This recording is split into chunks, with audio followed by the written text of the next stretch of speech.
மரண தண்டனை என்றது ஒரு தண்டனையின் வகை. ஒரு வழங்கப்பட்ட ஒரு குற்றவாளிக்கு தண்டனை வழங்குறதுன்னா, அந்த தண்டனையின் ஒரு வகை தான் இந்த மரண தண்டனை. இந்த மரண தண்டனைய பல்வேறு வழிகள்ல நிறைவேற்றலாம். ஒன்று, நாங்க இப்ப அதிகளவான நாடுகள் இப்ப என்ன செய்றாங்கன்னு சொன்னா, அதிகளவான நாடுகள்ல தூக்கு தண்டனை தான் மரண தண்டனை நிறைவேற்றப்பட்டிருக்கு. தூக்கு தண்டனை மூலம் தான் மரண தண்டனை நிறைவேற்றப்பட்டிருக்கு. சில நாடுகள்ல இந்த மின்சார கதிரைகள்ல ஏற்றப்பட்டு மரண தண்டனை நிறைவேற்றப்பட்டிருக்கு. சில நாடுகள்ல துப்பாக்கியால சுடப்பட்டு மரண தண்டனை நிறைவேற்றப்பட்டிருக்கு. ஆனா அதிகமான நாடுகள்ல இந்த தூக்கு தண்டனை மூலம் தான் மரண தண்டனை நிறைவேற்றப்பட்டிருக்கு.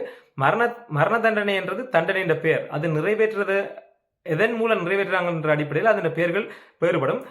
அநேகமா நீங்க தூக்கு தண்டனை என்று கேள்விப்பட்டிருப்பீங்க. தூக்கு தண்டனை என்றது தூக்குல இட்டு ஒரு குற்றவாளிய அந்த தண்டனையை நிறைவேற்றுறது. இலங்கையில தங்கச்சி வித்தியா கொலை வழக்குல கைது செய்யப்பட்ட குற்றவாளிகளுக்கு மரண தண்டனை இளஞ்செழியன் ஐயா அவர்களால வழங்கப்பட்டாலுமே அந்த குற்றவாளிகளால மேல்முறையீடு செய்யப்பட்டு கொழும்பு நீதிமன்றத்தில் இந்த வழக்கு நடைபெற்று இந்த வழக்கின்ற இறுதியா இப்ப இந்த 4 குற்றவாளிகளும் குற்றவாளிகள் தான் என்று ஆதாரபூர்வமாக நிரூபிக்கப்பட்டு அறுதியும் உறுதியாக அவர்களுக்கு மரண தண்டனை வழங்கப்பட்டிருக்கு.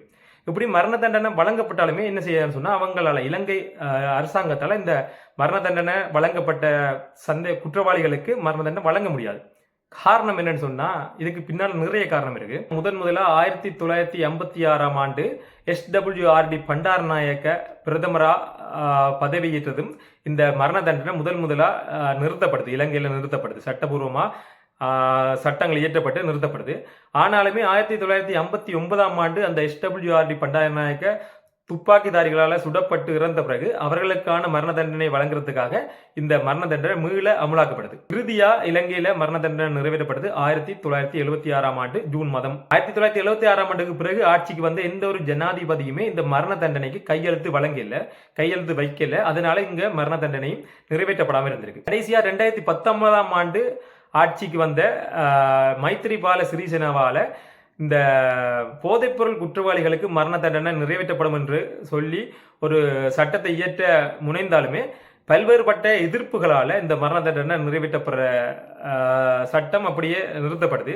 அதற்கு பிறகு ஆட்சிக்கு வந்த ரணில் விக்ரமசிங்க தான் மரண தண்டனையை நிறைவேற்ற மாட்டேன் என்று சொல்லி அதிகாரபூர்வமா சொல்லி தான் பதவியேற்றவர். ஒரு நாட்டில் மரண தண்டனை வழங்கப்படுறதுக்கு செல்வாக்கு செலுத்துற காரணிகளால மிக முக்கியமான காரணியா என்ன இருக்குன்னு சொன்னா, இந்த ஐநா சபையும் ஐக்கிய நாடுகள் சபை, இந்த மனித உரிமை அமைப்புகள். ஈரான்ல, காசால, ஈழத்துல, லெபனான்ல இந்த வல்லாதிக்க நாடுகள் கொத்து கொத்தா குண்டு போட்டு பொதுமக்களை கொல்றத வேடிக்கை பார்த்துட்டு இருக்க இந்த ஐநா சபை, ஐரோப்பிய ஒன்றியங்கள் ஒரு நாட்டில் குற்றமுளைத்த குற்றவாளிகளுக்கு மரண தண்டனை நிறைவேற்றப்படுறதுக்கு பின்னால தடுப்பு சுவரா இருக்குது, தடுக்கிற காரணியா இருக்குது. ஒரு நாட்டில்